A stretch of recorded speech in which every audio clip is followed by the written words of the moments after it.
di Vigonovo emana un'ordinanza che vieta il bagno ai tuffi nell'idrovia, già 3 i salvataggi dall'inizio dell'estate, non si può rischiare. Torna libero Matteo Politi, il falso chirurgo plastico mestrino condannato in Romania per aver operato avendo solo il diploma di terza media. Per lui obbligo di firma in attesa dell'udienza per l'estradizione. Sta indignando il web il video del degrado vicino alla chiesa di San Michele a Marghera con il bivacco di 2 sbandati, immagini girate dai residenti per denunciare l'insicurezza e lo squallore in cui sono costretti a vivere. A parlare senza cadere nei cliché della retorica il predecessore dell'attuale parroco Monsignor Fornezza, che dice bisogna agire al più presto contro il degrado. Un altro arresto, 2 denunce, un foglio di via durante un'operazione antiborseggi della polizia a Venezia. Salgono a 7 le denunce nel mese di agosto. I medici dell'ULSS 3 scrivono ai vertici dell'azienda: bisogna agire per eliminare le condizioni di disparità con i medici che lavorano a Venezia. Sport, basket, dopo la squadra maschile al Pallasport Taliercio, la presentazione della squadra femminile dell'Umana Reyer con coach Mazzon ed il presidente Casarin. Ben ritrovati con l'edizione di Venezia dei nostri telegiornali. In primo piano l'ordinanza del sindaco di Vigonovo che vieta il bagno e i tuffi nell'idrovia. Già 3 i salvataggi di giovani, ad oggi non si può rischiare. A Vigonovo vietata la balneazione nell'idrovia del comune, a decidere il sindaco con un'ordinanza in fase di preparazione. Mostrare lì quanto abili si è a tuffarsi è veramente da pivelli, perché non si sa dove si cade lì dentro. Episodi nuovi, perché non era così tipico che l'idrovia per qualcuno potesse sembrare uno specchio d'acqua dove fare il bagno. Attualmente invece agli occhi delle nuove generazioni può sembrare uno spazio in cui valga la pena fare un tuffo. Soltanto la settimana scorsa il dramma per la morte ed annegamento nel lago morto di Vittorio Veneto di Andrei Boichenko, il 20enne di origine russa di Mestre, la cui caduta dal materassino è stata fatale. Il sindaco di Vigonovo si dice preoccupato per le conseguenze che possono avere questi comportamenti, specie nelle acque di laghi e fiumi, che risultano essere a rischio soprattutto da parte dei ragazzi. No, perché i laghi, voglio dire, non è l'unico lago morto dove ci siano particolari, voglio dire, movimenti d'acqua effettivamente, insomma, che possono così indurre a sottovalutazioni. Per chi non lo sa, come esattamente dice lei, come vale per i laghi, anche per stagni e idrovie così grandi, insomma non si sa esattamente, insomma, non sono stati costruiti per essere balneabili, ecco, questo è il principio. Già 3 ad oggi soccorsi effettuati con i vigili del fuoco, anche con l'elicottero lungo il Brenta, nei pressi delle chiuse, sempre a Vigonovo, per mettere in salvo altrettanti ragazzi. Sono spesso ragazzi che vengono da fuori comune, quindi davvero non sanno cosa sia il Brenta e le chiuse, per esempio. Sono stati recuperati con l'elicottero 3 volte nell'ultimo anno dei ragazzi nel mezzo del fiume Brenta. Torna libero Matteo Politi, il falso chirurgo plastico condannato in Romania a 3 anni e 4 mesi per avere esercitato la professione e operato decine di donne avendo solo il diploma di terza media. La Corte d'Appello di Venezia ha accolto le richieste dell'avvocato difensore, revocando l'arresto del 43enne e disponendo per lui solo l'obbligo di firma presso la caserma dei Carabinieri una volta alla settimana. Politi potrà quindi riprendere il mestiere di inservienti in un hotel di Mestre. Questo in attesa dell'udienza sull'estradizione alla quale oggi si è comunque opposto. Degrado e bivacco sul sagrato della chiesa di San Michele Arcangelo a Marghera tra alcol e droga. Sta indignando il web il video del degrado lungo la chiesa di San Michele Arcangelo a Marghera con il bivacco di 2 sbandati, immagini girate dai residenti e inviate alla stampa per denunciare l'insicurezza e lo squallore cui loro malgrado sono costretti a vivere, ci dicono a microfoni spenti. Oggi il bivacco è stato spostato dal portone agli scalini opposti, ma sempre lungo il sagrato della chiesa. Una valigia, scarpe da ginnastica, sigarette, lenzuola, un materasso arrotolato. Chi sono queste persone? Sono un ragazzo, Luca, un ragazzo giovane, ha 33 anni, viene dalla Riviera del Brenta. Con il 33enne veneziano anche una donna di nazionalità bulgara, rovinata dagli eccessi dell'alcol. Una casa ce l'ha, dice, ma vuole stare qui a 2 passi dal bordostrada, lungo via Fratelli Bandiera, dove attende i suoi clienti. 2 vite diverse, accomunate dai tormenti di eccessi e derive, scivolate negli abissi della prostituzione e dell'eroina. Come ci racconta Luca, uno dei 2 senza tetto, occhi color del cielo che sembrano chiamare redenzione. Vedo dalle tue gambe che hai delle lesioni. Come... Sì, sono delle ulcere. Devi farti curare. Ah sì, sì. Cioè si apre da sola, si spacca da sola la pelle? Sì, si rompe praticamente, si crepa. È tanto che vivi in strada? No, non molto. Ti sei trovato per scelta o per necessità o comunque una cosa è andata... Meno scelta. Tu lavoravi prima, Luca? Sì. Sì. Che lavoro facevi? Ho fatto un po' di tutto. Cuoco, cameriere, pizzaiolo. E poi cosa è successo?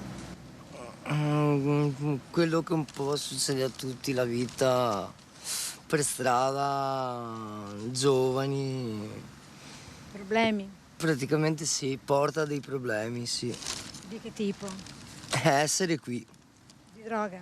No, neanche tanto. Più che altro mi hanno arrestato per spaccio. Tu stando qua che cosa chiedi? Come possiamo esserti d'aiuto? Niente, guarda, adesso vado avanti perché devo trovarmi con un ragazzo che dovrebbe arrivare a momenti. E il ragazzo, come lo chiama lui, arriva, e questo Marco Antonio di 23 anni del Gambia si scambia la mano con un altro suo connazionale africano. Sembra si siano passati qualcosa. Parliamo un po' anche con lui. Ci dice di essere arrivato qui per un master universitario. Sono arrivato in Italia dal Gambia per studiare all'università Ca' Foscari per il master universitario in urbanistica. Ce ne stiamo andando quando la luce di speranza per Luca si spegne nell'istante in cui si sta alzando la maglietta. Si sta facendo un buco in pancia. È l'ora di pranzo. Per lui una dose, per noi un bel pugno nello stomaco. E a parlare della vicenda il predecessore dell'attuale parroco, Monsignor Fornezza, che dice bisogna agire al più presto contro il degrado. Della vicenda abbiamo più volte tentato di parlarne con il parroco della comunità di San Michele Arcangelo. Don Roberto Berton si è limitato a dirci che per i 2 senza tetto ha allertato i servizi sociali. A parlare, senza cadere nei cliché della retorica, il suo predecessore, Monsignor Fornezza, già segretario di Papa Luciani. Se fossi qua io cercherei di trovare la possibilità di trovare dei posti perché possano essere accolti e anche aiutati. Sono cose che dobbiamo fare tutti. È solo che molte volte si guarda dall'altra parte e quindi bisogna essere attenti anche a queste cose. Adesso invece Don Roberto ha detto che ha avvisato i servizi sociali. Sì, va bene, però bisogna vedere quando arriveranno, cosa faranno. Però questi poveretti sono sempre qua. Mi ricordo anch'io quando ero parroco qua, c'era veramente molti di più, abbiamo trovato anche delle soluzioni, però bisogna essere pronti a essere attenti a queste cose. Ed ancora a cronaca, un altro arresto e 2 denunce durante un'operazione antiborseggi. Salgono così a 7 le denunce nel mese di agosto. Una donna arrestata, 2 denunciate, una colpita dal foglio di via. È il bilancio dell'operazione eseguita lunedì a Venezia dalla polizia per contrastare il fenomeno dei borseggi. In particolare una cittadina straniera domiciliata a Roma si aggirava nei pressi della stazione ferroviaria in violazione della sorveglianza speciale con obbligo di soggiorno nella capitale. Quindi è stata arrestata e condannata a 1 anno e 8 mesi di reclusione, oltre al divieto di dimora a Venezia. È stata anche denunciata per aver violato la misura del rimpatrio con foglio di via obbligatorio e divieto di ritorno a Venezia emesso dal questore nel 2020. Le altre 3 cittadine finite nella rete della polizia, tutte straniere, sono state accompagnate in questura per i successivi accertamenti. all'esito dei quali 2 di loro sono state denunciate, mentre per la terza disposto il foglio di via. Salgono così a 7 le persone che dall'inizio del mese sono state denunciate per inottemperanza a fogli di via obbligatori nel corso dei servizi straordinari contro il fenomeno dei borseggi, a cui si aggiunge, oltre all'arresto, l'irrogazione di 11 fogli di via e di 2 DACUR che impediscono l'accesso all'area urbana della città di Venezia. I medici dell'ULSS 3 scrivono ai vertici dell'azienda: bisogna agire per eliminare le condizioni di disparità rispetto ai medici che lavorano a Venezia. Sentiamo. Il problema centrale è che si sta spopolando la medicina generale, non ci sono più i medici, quelli più anziani se ne vanno e quelli più giovani non hanno alcun motivo o molto poco per restare. Ecco. Quindi le zone carenti stanno aumentando sempre di più. Anche per questo i medici di medicina generale dell'ULSS 3 Serenissima hanno scritto una lettera minacciando dimissioni e denunciando gli alti costi di gestione degli ambulatori e la difficoltà appunto di reperire nuovi medici per coprire i posti disponibili, in particolare nella gestione delle emergenze. Ci sono più medici che sono attratti da questa professione. Molto spesso questo fenomeno viene sottovalutato, ma che ci siano delle reali difficoltà è testimoniato dal fatto che in molte zone vengono attivate le attività di continuità medica o di altre forme contrattuali che prescindono dall'attività convenzionale e quindi dal rapporto fiduciario che è previsto dall'accordo collettivo nazionale. E quindi il medico può trovarsi di fronte, cioè il paziente si può trovare di fronte a medici che non ha mai visto e che sono stati attivati per una emergenza invece che avere un rapporto continuativo sempre con lo stesso medico. Nella lettera si esprime il disappunto anche sulla campagna informativa dell'ULSS per reperire nuovo personale, dando ambulatori gratis o sorreggendo le spese ai nuovi medici, una discriminazione a loro dire. La questione è tipicamente veneziana perché loro hanno delle peculiarità che sono proprie della città veneziana, hanno i costi molto più elevati dovuti agli affitti elevati, la logistica che è molto complicata, tuttavia e hanno opportunamente rivendicato le loro posizioni in una maniera secondo me molto garbata e intelligente. E queste sono le peculiarità veneziane, ma come dicevo sono comunque di pertinenza di tutta la medicina generale, di tutto il territorio nazionale, ma sicuramente del Veneto. L'appello è che si affronti la questione al più presto, partendo dalle basse retribuzioni fino all'individuazione di una programmazione sanitaria regionale che sostenga il servizio pubblico e la medicina di prossimità. Ci fermiamo ora per la pubblicità. A tra poco.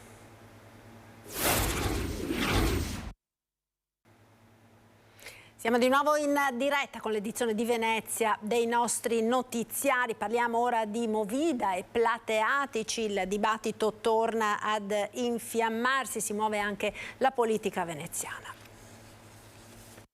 È stata convocata una commissione per fare il punto della situazione su quanto sta accadendo a Venezia nella gestione delle attività di somministrazione di alimenti e bevande relativamente ai temi dell'ordine pubblico e dei plateatici. Noi, come municipalità di Venezia Murano, lo avevamo promesso e abbiamo convocato per il 30 agosto una commissione per parlare in particolare di Movida e plateatici. Questa commissione servirà per avviare quel dialogo che il Comune non ha voluto, non è stato in grado di avviare fra residenti e attività produttive, ma soprattutto servirà per tornare a parlare di qualità della vita, vivibilità in città, tutti i temi che per noi sono fondamentali. La rivisitazione dei plateatici si rende necessario con il superamento dell'emergenza Covid attraverso la concertazione. Si è parlato molto di una rivisitazione e di una rimodulazione dei pianini attraverso anche un processo di concertazione, di codecisione con le parti sociali, con i cittadini, per fare in modo di riuscire a trovare un equilibrio e valutare un piano di progettazione e di rimodulazione, se necessario, di questi pianini. Rimane tuttavia attuale il tema della sicurezza e della salvaguardia della quiete pubblica. Riteniamo che sia necessario un piano strategico strutturale accompagnato da una serie di concreti controlli e non invece delle ordinanze spot che poco hanno a che fare con una progettazione di lungo periodo. Parliamo ora di casa. L'assessore Venturini in sopralluogo per verificare la conclusione di alcuni cantieri con appartamenti per il ceto medio veneziano. Sono stati pubblicati sul sito del Comune di Venezia i 2 bandi social housing per 73 appartamenti comunali. L'assessore alla coesione sociale Simone Venturini ha voluto verificare personalmente la conclusione dei cantieri. Sono case che andranno appunto affittate in regime di social housing e sono 48 case in centro storico e 24 in terraferma. Un bando che starà aperto un mese da oggi, rivolto agli ISEE dai 6.000 euro ai 25.000. L'investimento ammonta a più di 1.600.000 euro per una nuova progettualità che consente al Comune di intervenire con maggiore rapidità nel ritiro degli alloggi vuoti, nella loro sistemazione e nell'immediata assegnazione degli stessi senza tempi morti. Negli ultimi 5 anni abbiamo già assegnato circa 340 case in regime di social housing a giovani famiglie e a giovani coppie che appunto decidono di costruirsi una vita nel nostro territorio. Lo sport, ora basket. Dopo la squadra maschile al Palasport Taliercio, la presentazione della squadra femminile dell'Umana Reyer con coach Mazzone ed il presidente Casarin.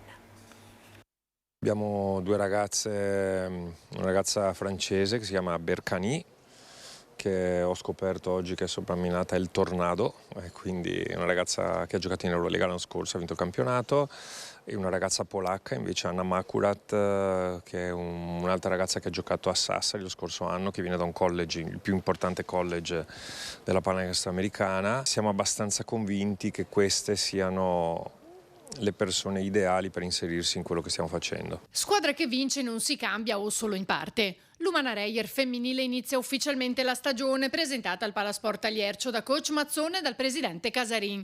Una squadra che ha chiuso la precedente stagione al secondo posto, riempiendo i palazzetti col suo entusiasmo, ma c'è ancora da fare per il basket femminile. Molte di queste ragazze meritino molto e abbiano delle grandissime capacità. Chiaro che non hanno capacità atletiche diciamo vicine a quelle che possono avere i maschi, questo mi sembra abbastanza evidente, ma anche e non solo per colpa loro, perché il canestro rimane a 3,05. Penso che se continuerò a fare questo lavoro, una delle battaglie sarà quello di abbassare il canestro come ha fatto la pallavolo. Hanno capito che non aveva logica avere una rete alta come quella dei maschi, e questa cosa è portata avanti anche da grandi giocatori dell'NBA, Shaquille O'Neal. Grandi giocatori vorrebbero vedere questo, perché queste ragazze sono persone vere, ecco. La squadra ha iniziato gli allenamenti sul campo da calcio del Venezia e in palestra.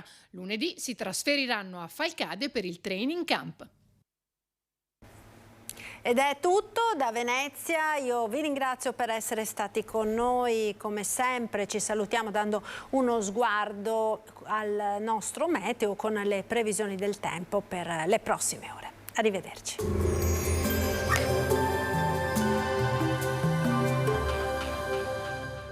Cooperativa Agricola Volpago offre carne d'eccellenza. Ci trovi a Volpago del Montello, Pieve del Grappa, Tre Baseleghe e presso lo spaccio del contadino a Dolo e Massanzago. Benvenuti al meteo. L'anticiclone africano infiamma l'Italia, ultimi giorni di caldo intenso, poi sul finire del weekend una perturbazione porterà piogge e un deciso calo termico. Il dettaglio di venerdì 25 agosto. Sul Veneto non sono previsti cambiamenti rispetto ai giorni scorsi, tanto sole, cielo sereno con isolati temporali di calore al pomeriggio in montagna. Avremo temperature ancora estremamente elevate, minime fino a 24 gradi, massime con punte di 38 gradi, sensazione di caldo poi accentuata dall'afa. Spostiamoci ora sul Friuli Venezia Giulia. Sarà anche qui soleggiato, cielo in prevalenza sereno, poco nuvoloso sulla zona montana ma con bassa probabilità di rovesci. Temperature minime tra 21 e 24 gradi, massime sui 33-36 gradi. Infine diamo uno sguardo al Trentino Alto Adige, dove non mancherà un ampio soleggiamento con occasionali rovesci sui settori di confine. Temperature minime intorno ai 21 gradi, massime sui 35-38 all'incirca. Dal meteo per ora è tutto, vi auguro un buon proseguimento in nostra compagnia.